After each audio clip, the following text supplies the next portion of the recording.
On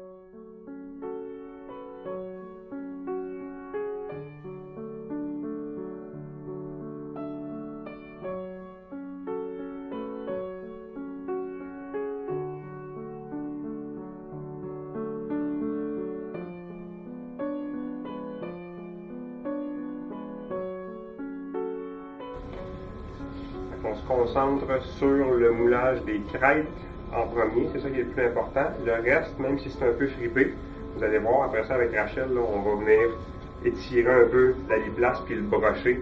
Ça va enlever ces plis-là. On se concentre vraiment sur les crêtes. Donc, voyez-vous, c'est figé. Maintenir la tension. Et là, je fais des doigts quelque part comme là. 3 fois. Ok, on va faire la même chose de l'autre côté.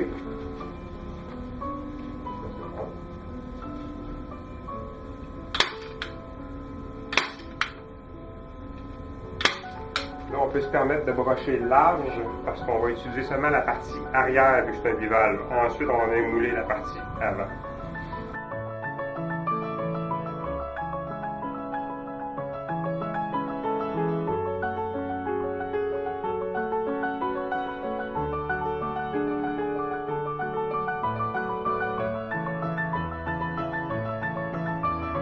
On va découper le surplus, on va le tourner de bord, on va le micro-perforer, puis on va venir mouler notre deuxième plastique. Donc le rouleau, pour toute la surface, on fait attention, ça coupe les doigts. Le rouleau, on met notre main vraiment sur le manche, pour être sûr de ne pas se piquer.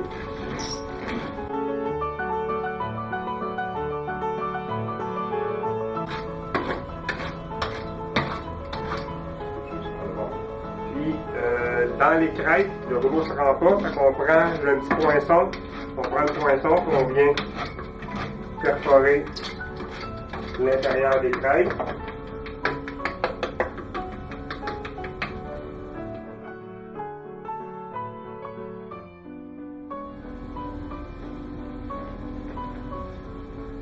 Donc, notre plastique est prêt. On a atteint la température de 260 pour le plastique, il est devenu transparent. Maintenant, on va venir appliquer l'interlock. C'est un tissu qui ressemble un petit peu à du lycra. C'est un tissu élastique. On va le mettre sur la surface du plastique. Ça va nous permettre de faire un moulage où notre plastique va moins s'étirer. Ça fait un beau fini sur le plastique. Donc là, on va appliquer notre interlock sur le plastique.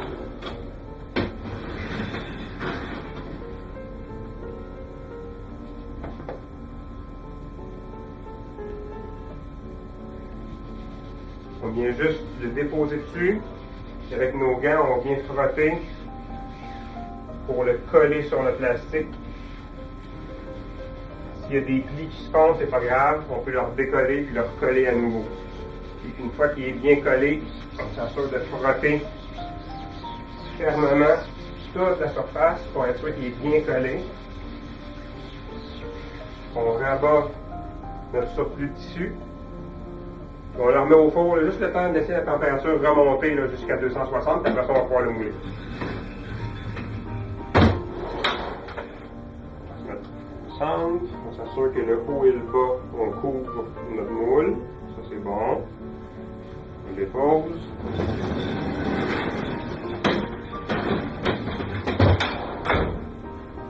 Là, encore une fois, comme Hélène est en train de faire, on se concentre sur les crêtes en premier.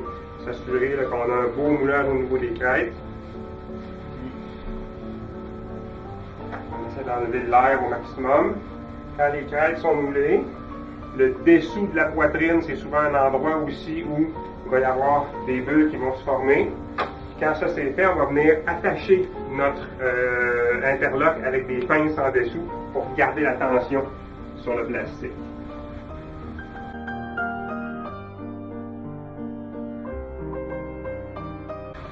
Là, ben, c'est pas le temps d'aller prendre un café ou de s'en aller. Il faut vraiment rester à côté et s'occuper de notre plastique et le flatter parce que ça se démoule facilement et qu'il n'y a pas de succion.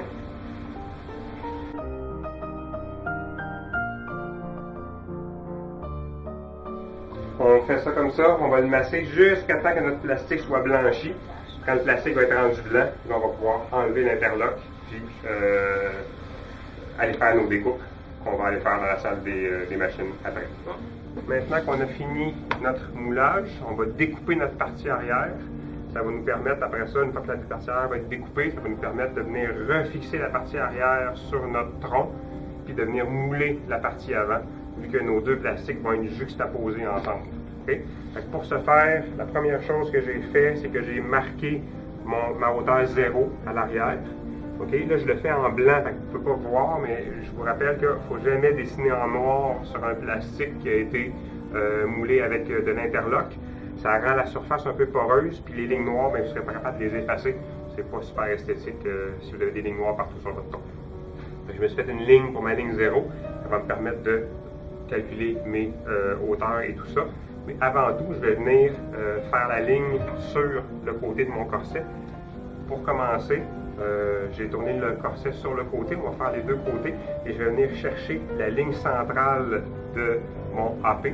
Puis je vais ajouter un peu de plastique à ça pour avoir un 60% d'englobement avec ma partie arrière. Ça va être 40% sur la partie avant. Pour ce faire, je vais prendre une règle ML30. Je vais venir prendre des mesures ML que je vais diviser en deux. Si je regarde ici sous l'aisselle, je suis à 26, donc je vais me faire une ligne à 13. Je vais prendre une autre mesure à peu près là, au niveau des trochanterres. Je suis à 24, donc une ligne à 12. Par la suite, je vais prendre 1 mètre. Ce mètre-là, je vais venir le placer sur ma ligne. Comme ça ici. Je peux tricher un peu mes lignes pour aller chercher quelque chose là, qui est vraiment centré avec mon tronc. Et une fois que c'est fait, la ligne centrale est de ce côté-ci. Et moi, je vais tracer de l'autre côté du mètre pour ajouter à ma demi-mesure, pour ajouter un peu de plastique pour me retrouver avec une circonférence et non pas de 50 mais de 60%. Là, ben, je vais venir tracer ma ligne comme ça ici. Je peux vous la faire en noir celle-là parce que je vais aller la sabler après, fait que ça va vous permettre de bien voir. Fait que voilà, ça va être ma ligne qui va me permettre de couper mon corset en deux. Je vais faire la même chose de l'autre côté.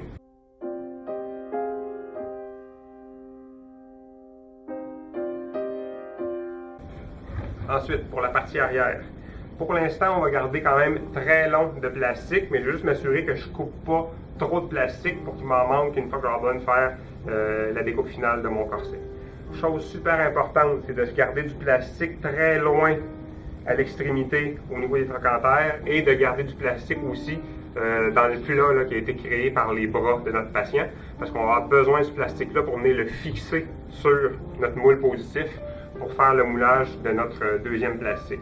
On va venir fixer avec des gros clous, ça va empêcher la coquille de bouger pendant qu'on moule la deuxième partie.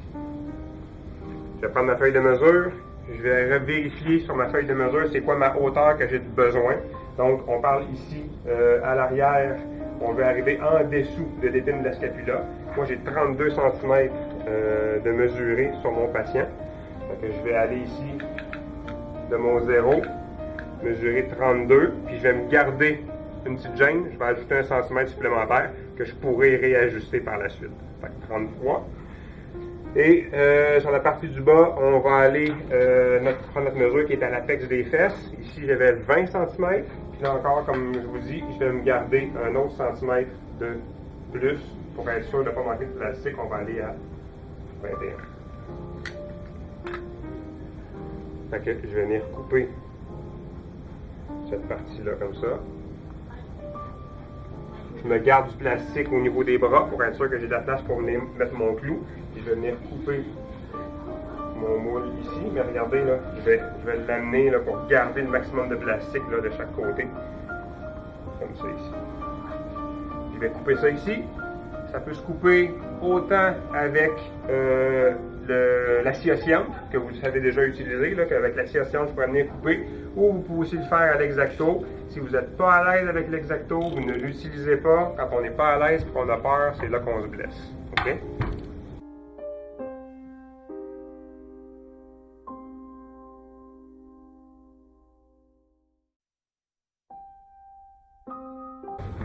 Ensuite, je vais tout simplement débrocher mon moule. Je vais l'enlever là.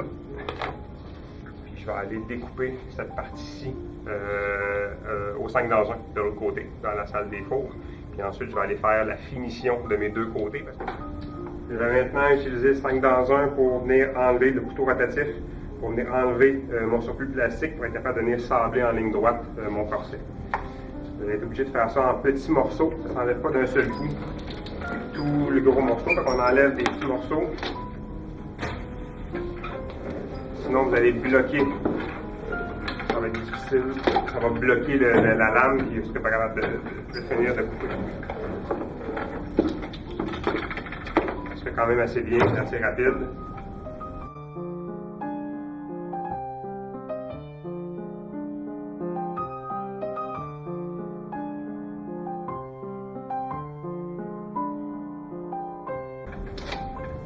Voilà. Donc là, j'ai coupé les deux côtés. Il me reste à vérifier maintenant si ma hauteur de chaque côté est égale. Puis si dans ce sens-là ici, si un côté ici et le côté là sont parallèles. Je ne veux pas un côté incliné par rapport à l'autre, il faut que les deux soient bien droits. Ce qui est à peu près le cas pour l'instant, mais on va aller finaliser ça sur la sableuse. Je vais maintenant utiliser les machines qu'il y a ici pour venir mettre mon corset le plus droit possible. J'aime beaucoup ces machines-là parce que on a une grande surface plate sur laquelle on peut se déplacer, contrairement aux autres machines où souvent on va buter contre le moteur. Donc c'est plus facile sur ces machines-là. Je pars ça et je viens faire une belle ligne droite.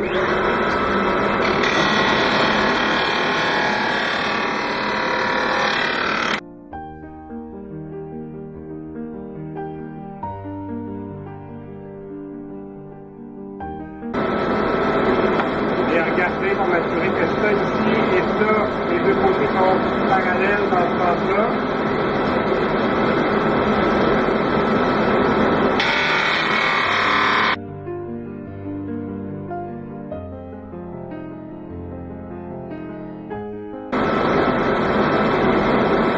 Les deux côtés sont bien droits, sont parallèles.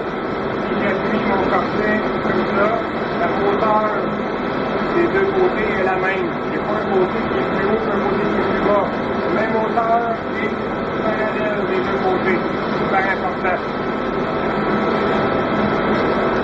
Et là maintenant, je vais m'occuper de faire la finition de mes deux côtés. On n'est pas obligé de faire la finition au feutre tout de suite, mais au moins avec un papier sablé pour venir arrondir le rebord et s'assurer qu'on a quelque chose qui est bien droit et bien rond pour être capable de faire notre deuxième moulage de plastique.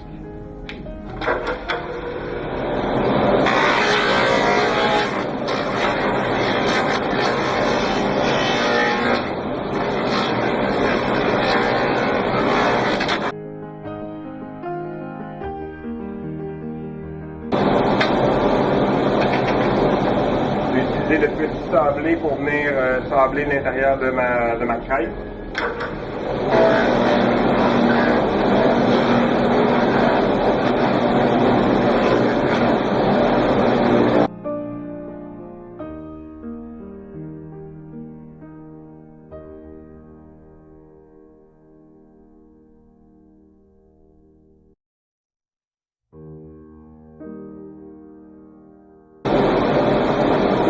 Faite sur mes deux côtés. Encore une fois, je le répète, mes deux côtés sont maintenant parallèles et la hauteur des deux côtés est la même. Je me suis gardé de l'espace de plastique en haut et en bas pour venir fixer ma coquille sur mon positif avec des clous. Voilà, on retourne dans la salle des fours. On va maintenant mouler notre deuxième aliplace. Donc notre coquille de plastique est prête. On moule le deuxième aliplace, puis ensuite on vient fixer la coquille par-dessus l'aliplace du devant.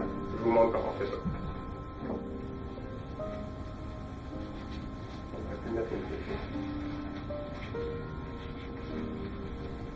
Du coup, on moule par le dessus. On aurait pu mouler par le dessous comme le premier moulage. C'est juste que je me suis un peu trompé de côté.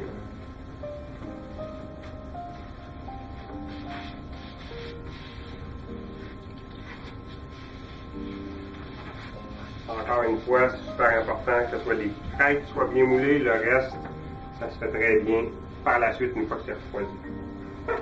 On tourne. C'est exactement le même principe que pour le premier.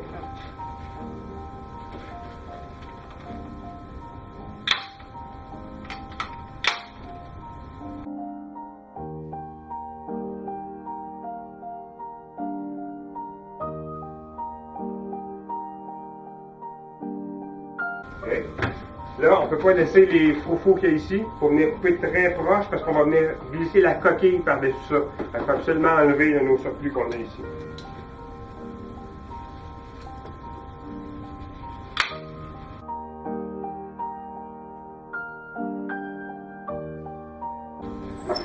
On va venir vérifier le haut et le bas.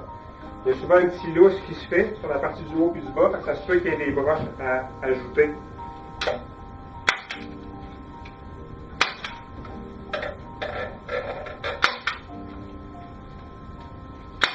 Juste pour enlever le lousse qui est là. Vous vous souvenez, ici, on a un petit creux qu'on a créé là, au niveau de l'angle claviculo-deltoïdien. Il faut s'assurer qu'on a un bon contact. La partie du bas est correcte, mais ça pourrait arriver qu'il y ait un petit lousse ici aussi. On pourrait venir le fixer comme ça ici aussi. Quand ça c'est fait, on le retourne d'abord de nouveau. On va venir placer notre coquille. On s'assure qu'elle est vraiment à sa place et qu'elle est bien ancrée. Puis, une fois que ça c'est fait, on va venir fixer des clous aux quatre extrémités. Là, je vais venir placer des clous sur les coins. Justement dans l'espace qui va être. Après ça, on va le couper cet espace-là. C'est vraiment l'espace qui ne sera pas utilisé. Fait que le bras.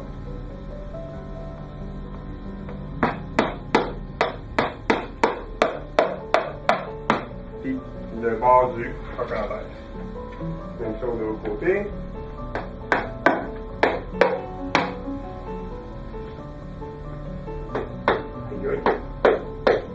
On se tape pas ses doigts, c'est mieux. Fait que voilà. Fait que là maintenant, on va mettre notre plastique au four. Donc, on va repositionner notre moule dans ce sens-là. Micro-perforé partout, exactement comme on a fait sur la partie arrière. Donc avec le rouleau partout et avec le petit pic à l'intérieur des crêtes. Puis on va venir mouler notre deuxième plastique.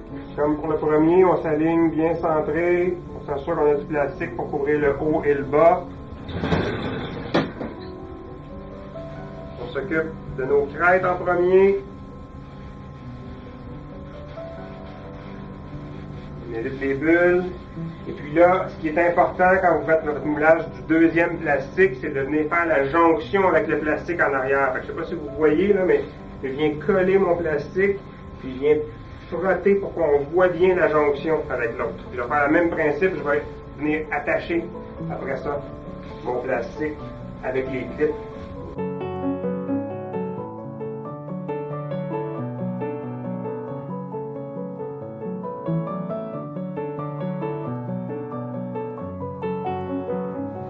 Super important, c'est justement notre jonction avec l'autre plastique, nos crêtes, c'est tout le temps l'endroit où le plastique a tendance à se démouler. Si ça c'est bien moulé, on n'aura pas de problème pour la suite du projet. On attend que le plastique redevienne comme blanc opaque. Une fois que ça va être fait, on peut enlever l'interlock, mettre une serviette d'eau froide pour faire refroidir plus vite. On va passer à l'étape suivante qui est de venir découper notre coquille antérieure. Bon, notre deuxième moulage est fait. Il va nous rester à découper la coquille pour être capable, après ça, de faire nos lignes de découpe, de finition et tout ça. Pour être capable d'enlever la coquille qu'on a ici, je vous rappelle que la coquille est collée sur un aliplaste qui, lui, est coincé en dessous de la coquille postérieure. Fait que la première chose à faire, avant de commencer à tirer et d'arracher l'aliplaste, ça va être de se mettre de côté, venir dégager l'espace où on a nos clous, puis enlever les 4 clous. Une fois que les 4 clous vont être enlevés, là, on va pouvoir enlever la coquille postérieure puis retirer la partie avant.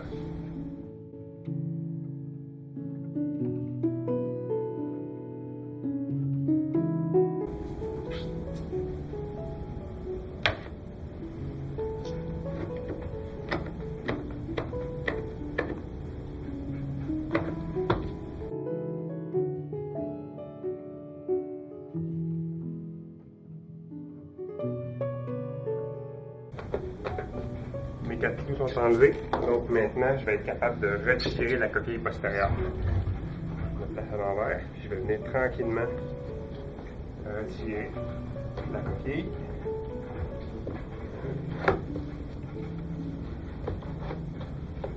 Voilà. On débranche la biplaste.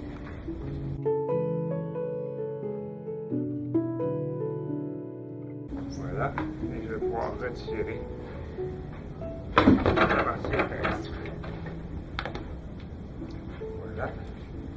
Donc là, j'ai retiré la partie antérieure.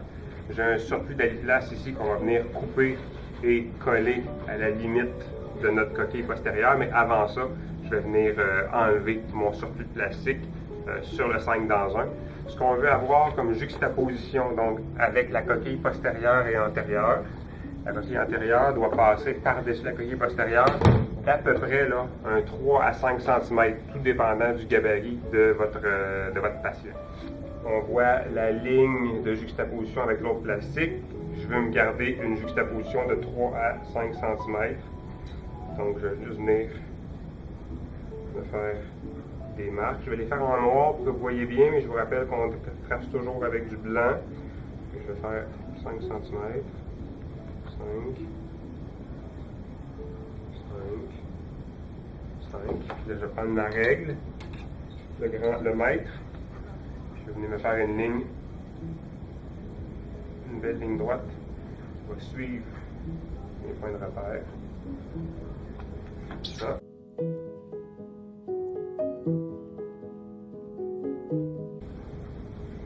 C'est donc cette partie-là que je vais venir enlever avec le 5 dans 1 des deux côtés.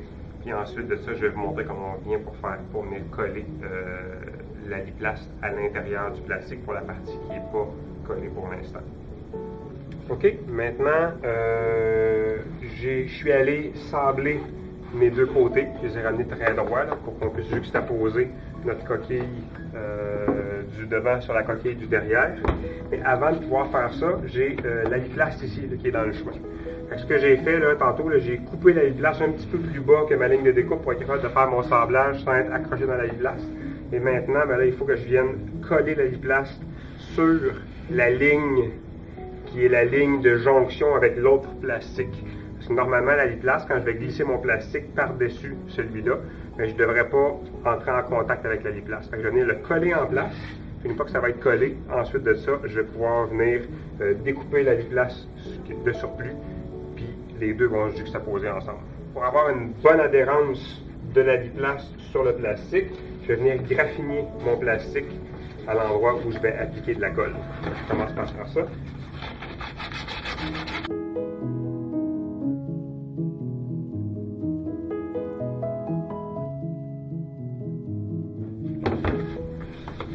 Là maintenant, j'ai graffiné partout. Je vais utiliser de la colle barge, c'est de la colle blanche, parce que si j'utilise la même colle que d'habitude, la demi-fixe, c'est brun.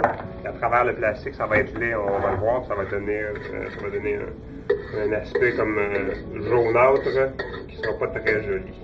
Donc là, ce que je vais faire, c'est que je vais venir appliquer de la colle et sur le plastique et sur la biplaste, sur toute la longueur.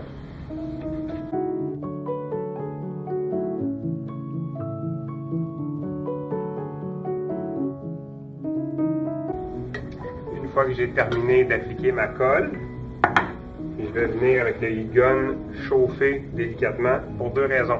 Première raison, c'est que ça va me permettre de faire sécher la colle, qui est une colle contact, pour que ça adhère bien. Deuxième raison, mon aliplaste va devenir plus flexible, donc il va être plus facile à mouler et à venir adhérer contre le plastique.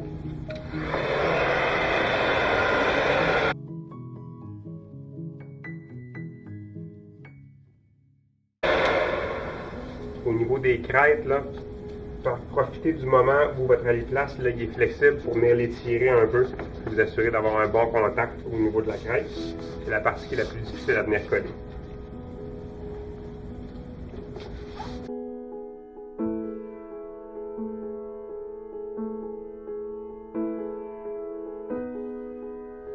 Ma mousse est collée sur les deux côtés. Maintenant, je vais être prêt à venir la couper pour pouvoir après ça juxtaposer avec mon autre coquille. Deux façons de faire. Première façon de faire, exacto, lame vraiment neuve, très coupante. Puis on s'installe, on voit là, dans la mousse, on voit la ligne là, où est-ce qu'il y a la jonction avec l'autre plastique. On part avec l'exacto, puis on vient avec la main levée, couper directement sur la ligne. C'est sûr que si vous n'êtes pas habitué de couper à l'exacto, ça se pourrait que votre ligne soit un peu croche. Sinon, vous mettez à 2 personnes, parce qu'à 1, c'est très difficile à faire. Vous venez positionner une règle flexible. On a des mètres qui sont très flexibles, là, comme celui-là. Fait que le mètre flexible, on le positionne bien comme il faut à sa place, pendant que un tient la règle en place. L'autre prend l'exacto et vient couper. C'est bon?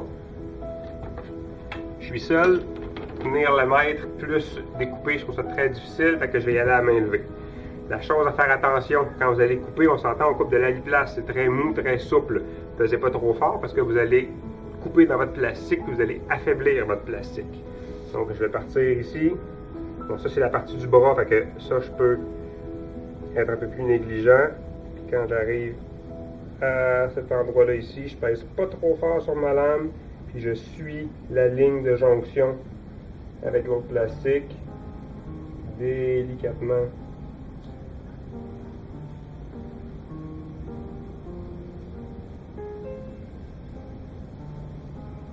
Je vais venir couper mon surplus. Comme ça ici. Là. Je vais faire la même chose, même principe de l'autre côté. Les deux côtés ont été coupés. Fait que là maintenant j'ai l'espace pour être capable de venir juxtaposer ma coquille à l'intérieur. Je ne sais pas si on peut le voir à l'écran, mais quand ma coquille est bien encastrée, bien installée, ben, j'arrive à m'appuyer directement sur l'aliplaste que je viens de couper. Voilà pour cette partie-là. Prochaine étape, tracer nos lignes de découpe, faire la finition. Pour l'étape suivante, on va venir fixer nos coquilles sur notre positif.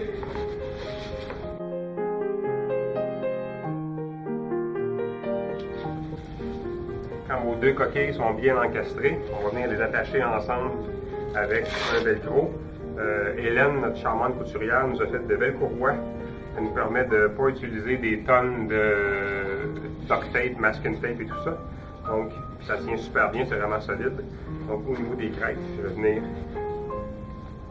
fixer mon corset. De cette façon-là, je suis sûr qu'il est bien stable sur mon positif. Et là, je vais pouvoir commencer à prendre mes mesures pour faire mes lignes de découpe. Okay? Première étape, on a toujours notre 0 au niveau de la taille. Là, j'ai une courroie dans le chemin, fait que je vais me mettre un petit tape qui va me permettre de venir marquer mon 0.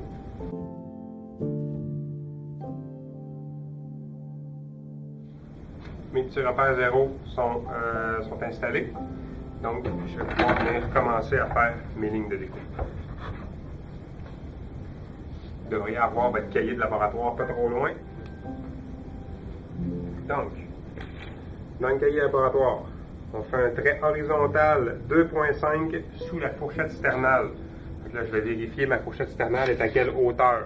Dans mon cas, ma fourchette sternale se retrouve à 34. Donc, je vais venir placer mon tape à mesurer. Je vais faire une ligne à 34 et je dis 2,5 cm sous la fourchette sternale.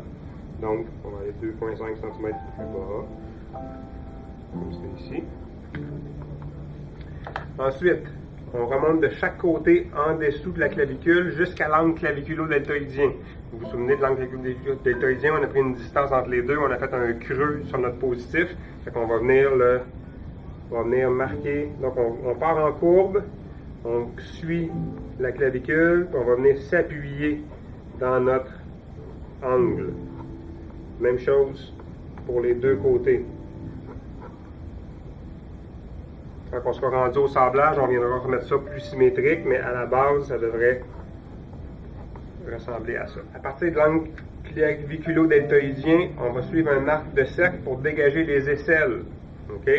Normalement, on devrait dégager l'aisselle d'à peu près 3 cm. Si je regarde sur ma feuille de mesure, mon aisselle se retrouve à 19 cm de haut. J'enlève 2 cm, ça devrait être suffisant. On vérifiera sur notre patient après pour être sûr. Et là, on va venir faire une courbe. On fait attention, si c'est une femme qui a une poitrine, si vous faites un dégagement qui est trop près de la poitrine, quand on va mettre le corset et qu'on va l'attacher, la poitrine va déborder sur le côté. Donc, on veut contenir la poitrine à l'intérieur. On va faire attention avec nos lignes de découpe. Comme ça ici. On va faire le même principe de l'autre côté.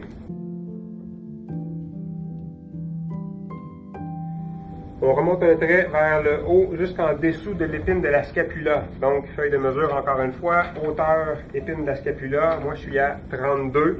Donc, je pars de mon zéro. Je m'en viens à 32. Puis, on va être en dessous de l'épine de la scapula. Donc, si on veut aller en dessous, 32, on peut s'enlever à peu près là, 1 cm de plus. Puis, vous devriez être au bon endroit. Cette ligne-là va venir faire une belle ligne droite au niveau du dos, puis on va venir dégager le bras. Donc, on suit la courbe qu'on a déjà faite sous l'aisselle. On va venir rejoindre notre dos sous l'épine de la scapula. On va essayer de faire la même chose égale des deux côtés. Donc, on peut se faire une ligne au centre, mesurer où commence notre courbe. La courbe commence à 10. Donc, ici, il faut que je commence à tourner à 10. Je viens rejoindre la courbe en dessous de l'aisselle. Comme ça. Je me réajuste juste pour m'assurer que mes lignes sont à peu près égales, mais au sablage, on va réussir à venir tout réajuster ça. Fait que là, mes lignes du haut ont été complétées. On parle de 2,5 en dessous de la fourchette sternale. On remonte pour venir s'appuyer dans l'angle claviculo-deltoïdien. On vient dégager les aisselles de 3 cm. Moi, j'ai dégagé de 2 pour pouvoir m'ajuster après ça avec mon patient, juste pour être sûr qu'il n'en enlève pas trop. Et on vient après ça amalgamer ça à notre ligne arrière qui va se retrouver 2 cm à peu près, 1 cm à 2 cm sous l'épine de la scapula. Tout ce qu'on veut à l'arrière, c'est que ça ne touche pas l'épine de la scapula. Un point de pression qui est à éviter. La partie du haut est terminée. Bordure inférieure. On va venir couvrir le pubis. Cette fois-ci, on veut un contact au niveau du pubis parce que notre système de 3 points de force pour empêcher la flexion, ici, on veut qu'il soit efficace.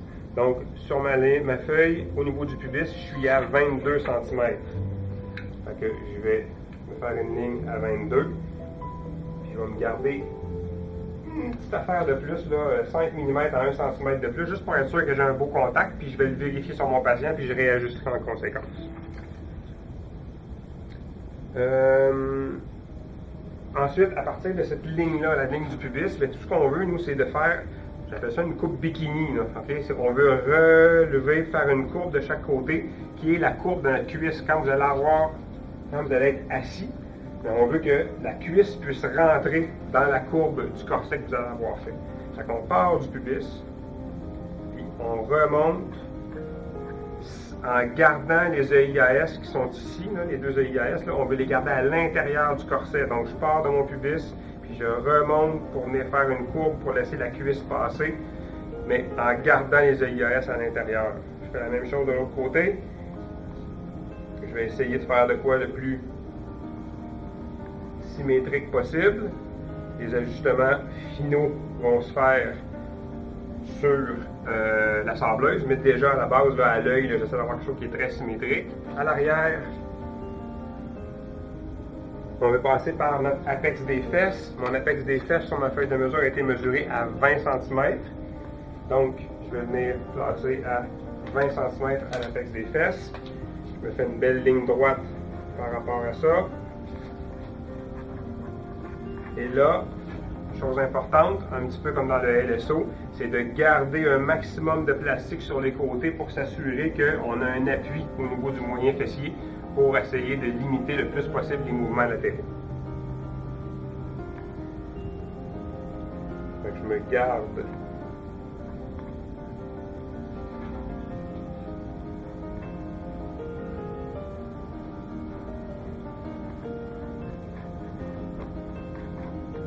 ici.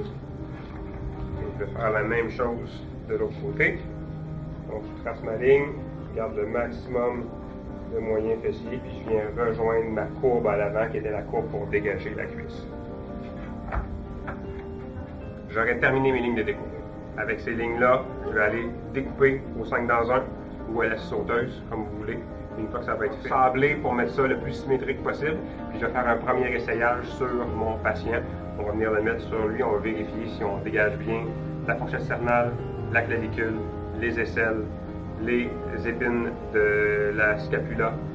On arrive-tu à l'apex des fesses et est-ce qu'on est appuyé au niveau du pubis? Et on fait asseoir notre patient pour vérifier qu'une fois assis, la cuisse est bien dégagée à l'intérieur des deux courbes qu'on a faites de chaque côté. On s'assure que notre plastique couvre bien les moyens fessiers. Avec quelque chose comme ça, vous devriez avoir un corset qui est très efficace. Je vous fais une petite démo de comment on fait pour découper la coquille avec la scie sauteuse. Comme je vous ai dit, le 5 dans 1 fonctionne très bien. On l'enlève par petits bouts pour on réussit à y aller. Scie sauteuse est beaucoup plus rapide, mais encore là, il faut être habitué. Puis, il ne faut pas avoir peur de la machine. Si vous avez peur de la machine, c'est là qu'on se blesse. Donc, ce que je vais faire, c'est que je vais venir me positionner.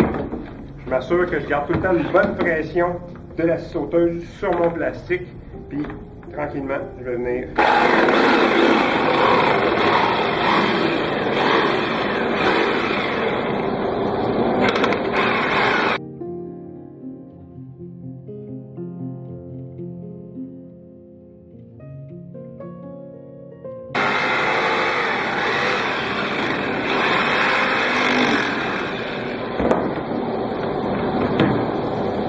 Comme vous pouvez voir, c'est super rapide de découper avec la scie sauteuse. Il faut juste garder nos doigts loin de la lame pour ne pas se blesser.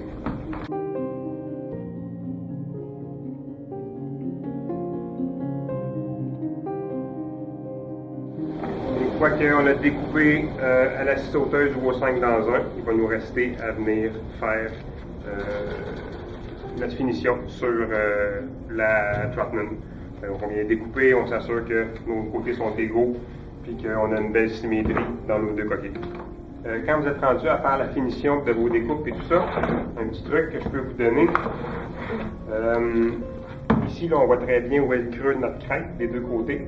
Mais pour savoir la hauteur du haut et du bas, je peux prendre mon tape à mesurer. Je vais mesurer si ma hauteur de mur ici et là est la même. Si ce n'est pas le cas, on peut faire une marque puis ça va nous aider à venir sabler ça de façon plus symétrique.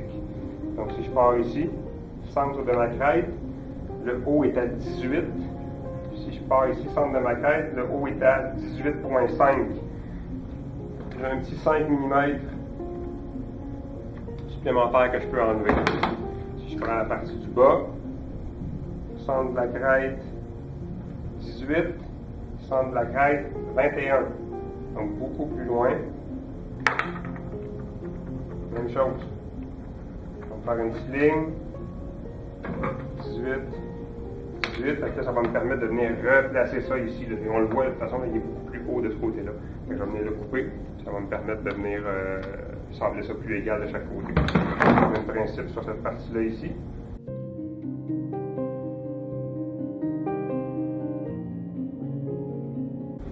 Avec les traits que j'ai faits ici, bien, ça me permet de venir retracer ma ligne, puis de faire avoir quelque chose de plus précis une fois mon sablage terminé. Même principe avec le corset TLSO qu'avec le LSO. On veut une courbe, un dégagement du coccyx ici à l'arrière. Non pas qu'on a vraiment besoin de dégager le coccyx, mais c'est plus un indicatif pour savoir où est le haut et le bas du corset. Ça aide beaucoup. Donc, je vais venir prendre une mesure de la totalité de mon corset. Je suis à 50. Donc, je vais me faire une ligne à 25. Qui devrait être ma ligne du centre. Et comme dans le premier corset, on fait une courbe 2,5 cm de profond par à peu près 6 cm qui correspond à la courbe de notre sablé. À partir du moment où j'ai ma ligne, je fais une autre ligne à 2,5 de haut, comme ça. Puis je vais venir rentrer le sablé pour venir créer cette courbe-là. Une fois que vos deux coquilles ont été découpées de façon symétrique, ça devrait pas mal se ressembler d'un côté et de l'autre, comme ça. On va les juxtaposer ensemble pour voir si les deux s'imbriquent bien l'une dans l'autre. Vous pouvez le faire sur votre positif, donc les positionner sur votre positif, ou vous pouvez le faire aussi comme ça, juste les placer une par-dessus l'autre. À cause du creux des crêtes, les coquilles vont bien se positionner et on va être sûr de leur emplacement. Donc, si vous regardez ici, la coquille postérieure là par rapport à l'antérieure, elle est un petit peu plus longue. Je vais ajuster mon coin pour venir l'amalgamer avec la partie avant. Sur la partie du haut, rien à faire. Regardez la belle courbe que j'ai au niveau du dessus de bras. Donc, je dégage bien l'aisselle, puis j'ai une belle courbe bien ronde, donc j'ai rien à faire. De l'autre côté, positionne même chose, bien encastré. Si on regarde sur la partie du haut, j'ai une petite modification à faire à ce niveau-là ici pour avoir une belle courbe ronde. Puis la partie du bas, de ce côté-ci, ben, j'ai rien à faire. La ligne est bien droite, donc j'ai vraiment une belle continuité avec l'arrière et avec l'avant. On est maintenant rendu à faire l'assemblage du corset.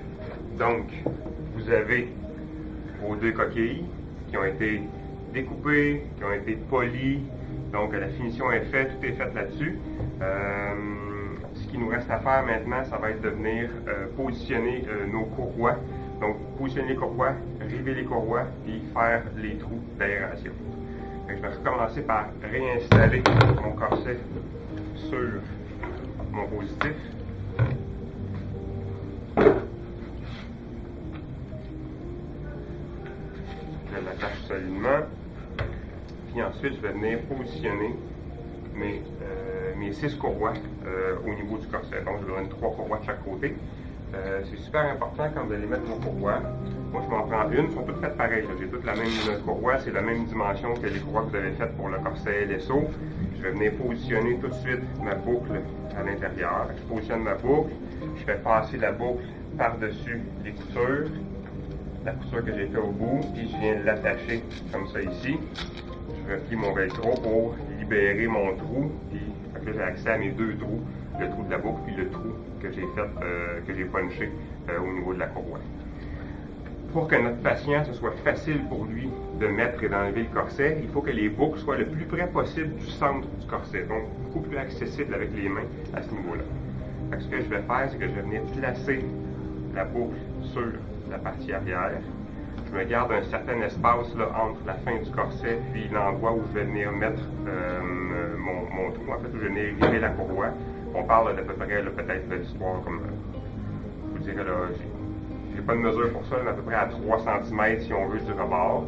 En la positionnant à peu près à 3 cm, bien, la boucle va se retrouver quand même assez près du centre. Donc pour notre patient, ça va être facile de mettre et d'enlever le corset. Je viens me positionner comme ça. La première courroie que je vais installer, ça va être la courroie qui est juste au-dessus des crêtes. Je ne veux pas avoir la courroie dans les crêtes parce que quand on arrive pour la serrer, elle glisse et elle se ramasse tout le temps dans le creux. C'est vraiment désagréable. Donc, je vais venir la positionner là, juste au-dessus de la crête. Comme j'ai dit tantôt, à peu près à 3 cm du rebord postérieur. Je vais venir faire une première marque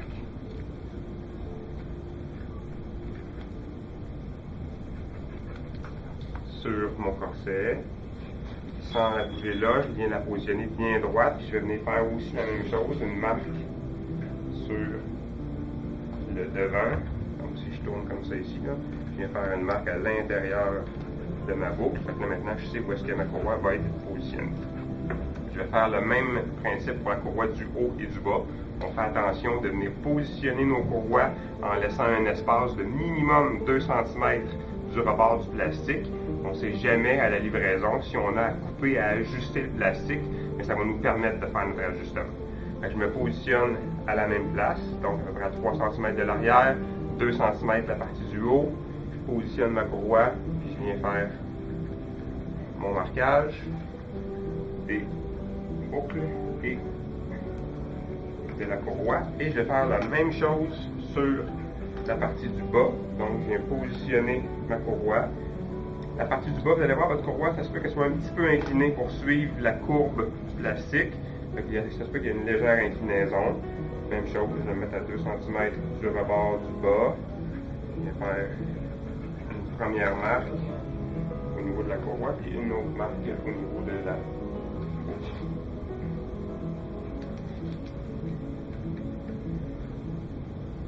me retrouve avec mes 6 points, en fait, si vous voulez, où est-ce que je vais positionner la courroie. Et là, je vais prendre des mesures de ces points-là, puis je vais les transférer de l'autre côté. Comme ça, je vais être sûr d'avoir une symétrie entre mes boucles droites et mes boucles qui sont à gauche. Je vais venir retirer mes coquilles pour prendre mes mesures et positionner mes trous à la même place de l'autre côté. Donc,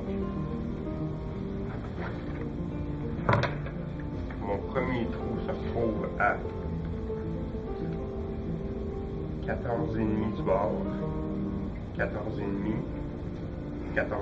Mes 3 trous sont à 14,5. Ça pourrait être différent, mais ils sont tous à 14,5. Et ensuite, si je pars ma mesure à partir du bas, j'ai un premier trou à 6, l'autre à 21, l'autre à 30. Okay.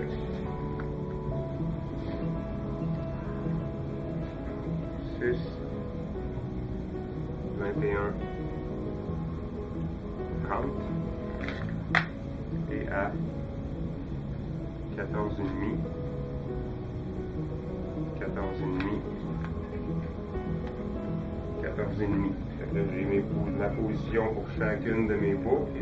Là, je sais maintenant où est-ce que je vais venir faire mes trous qui ont été mesurés. Ben, logiquement, si je remets mon corset droit, je devrais me retrouver avec des boucles et les trous sont à la même position, à la même place que je vais venir perforer, percer pour pouvoir poser mes boucles ensuite. Je fais la même chose sur la partie du dos.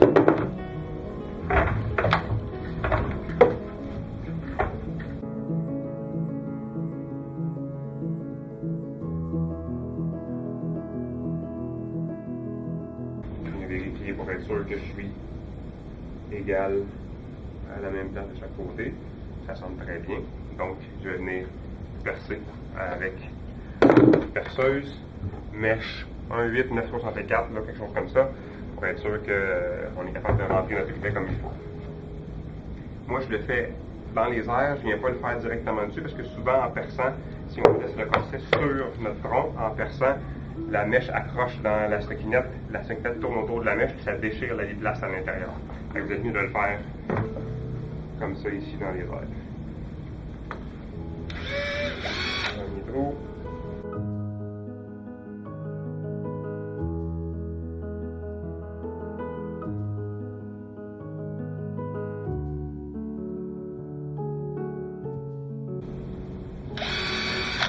Voilà, j'ai percé mes 6 trous, donc partie antérieure, partie postérieure. Je vais maintenant pouvoir passer au rivetage. Quand on est rendu au rivetage, pour riveter la courroie ne veut pas par rapport à la boucle, la courroie est un peu plus mince, la boucle est un peu plus épaisse. Fait que vous allez probablement utiliser des rivets numéro 36 pour fixer les courroies sur la partie arrière et des numéros 42 pour fixer la boucle sur la partie antérieure. Mais faites votre vérification quand même. L'épaisseur du plastique peut varier d'un corset à l'autre. Ce que je veux, c'est que quand on met notre rivet, notre courroie, un par-dessus l'autre, votre rivet devrait dépasser de 2 à 3 mm la matière à rivet. Fait que si vous avez un petit dépassement de 2 à 3 mm, vous allez être correct.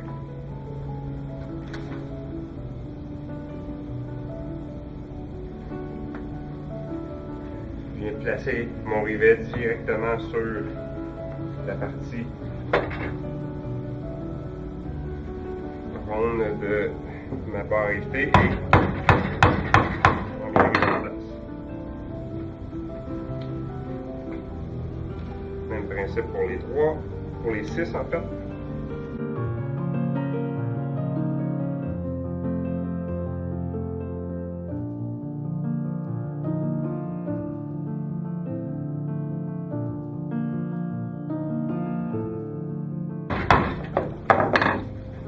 Mes 6 courroies ont été rivées.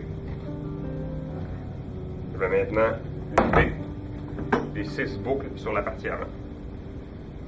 Je fais une petite vérification, comme je vous ai dit, sur la longueur de mon rivet en premier pour voir si, avec l'épaisseur du plastique que j'ai, le rivet 42 ou 36 ferait l'affaire. Dans mon cas, un 42 pour la partie avant est beaucoup trop long. Je Je vais donc continuer avec des rivets numéro 36, je pense. Je vais juste vérifier. Oui, numéro 36 pour moi, là, ça va être bon.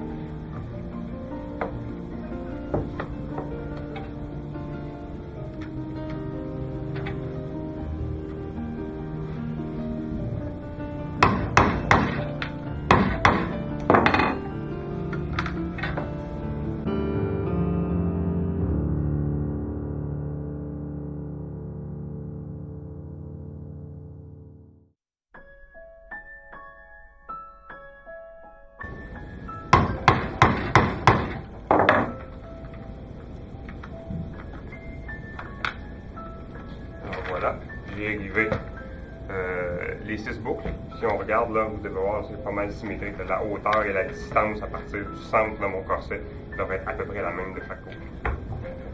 J'ai réinstallé mes coquilles sur mon positif. Maintenant, je vais être prêt à venir tracer mes trous d'aération. C'est pour ça que j'ai installé les courroies et les boucles avant de mettre mes trous d'aération, parce que des fois, en positionnant les trous d'aération, on se retrouve trop près des endroits où on voudrait arriver nos courroies, puis ça affaiblit le plastique.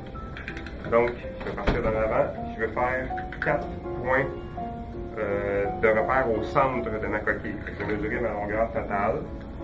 J'ai un corset ici qui fait 55 cm de long. Si je le divise par 5, ça veut dire que je vais faire une trace à 11 cm, à 22, à 33, à 44.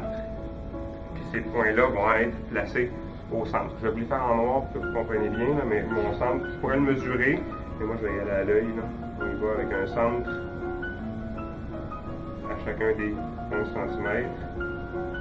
Donc, je viens de trouver mes 4 points de repère pour faire mes trous. Et je vais venir faire un trou de part et d'autre de ces trous-là. J'y vais, je pars de mon centre, je me fais une marque.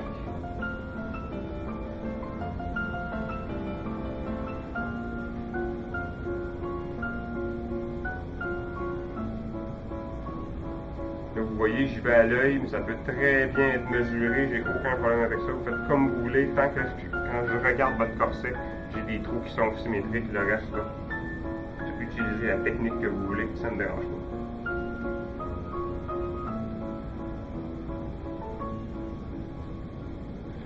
Voilà, fait que j'ai 1, 2, 3, 4, 5, 6, 7, 8, 9, 10 trous sur la partie avant.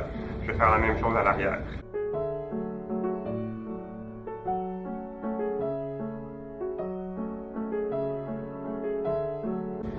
Si vous regardez bien, ben, je me retrouve avec des trous qui sont quand même pas mal symétriques. Okay? On veut avoir quelque chose qui est esthétique et symétrique. Maintenant, une fois que ça c'est fait, comme tantôt, je vais venir percer les trous pour faire les trous d'aération. Quand vous allez faire ça, encore une fois, assurez-vous de ne pas être directement sur votre moule, parce que si vous êtes sur votre moule, la stockinette va pogner dedans et vous allez arracher comme vous allez arracher votre aliplast. Fait que je vais défaire la coquille et je vais venir percer mes trous. Vous allez utiliser une mèche 3/8, 3/8 de pouce.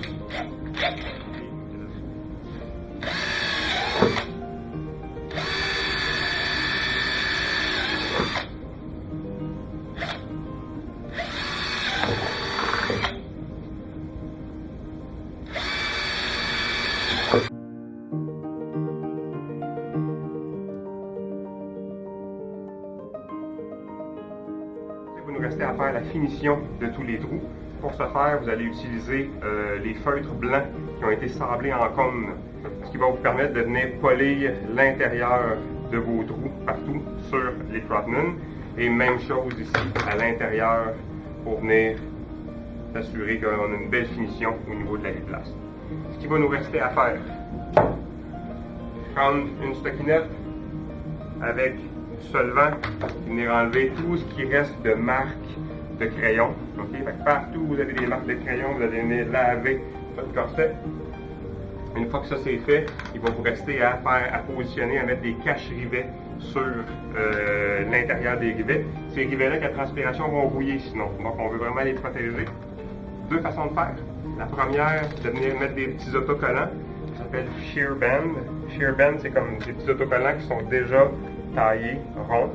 qu'on va simplement venir appliquer sur nos rivets. Tout simplement, comme ça ici. Ça permet de cacher tous nos rivets, fait qu'on en met partout.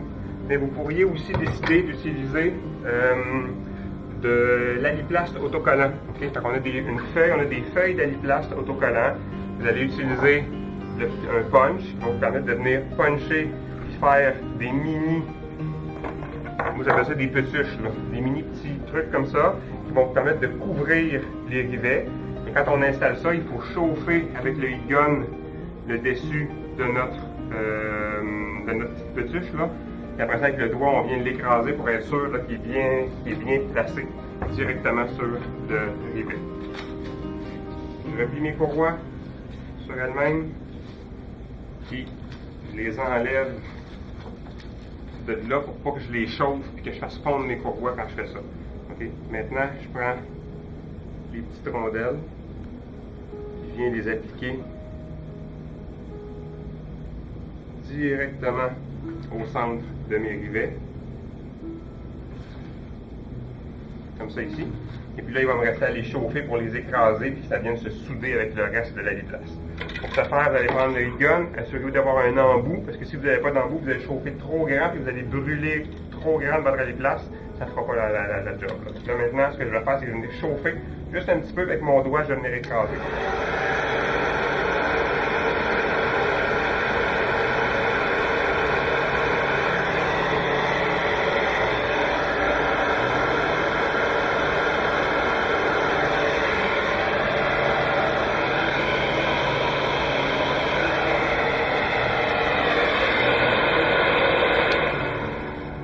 On peut voir à l'écran, ça donne quand même une belle finition. Là. Une fois le petit truc là, écrasé, là, ça vient se coller sur le reste de l'aliplast, ça fait une belle finition. Personnellement, je préfère ce type de couvre-rivet-là, mais vous pouvez très bien utiliser le shear bend pour venir l'appliquer sur chacun de vos rivets pour masquer.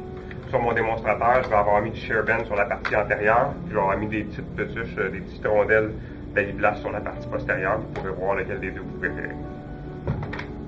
Le corset est terminé à partir de là.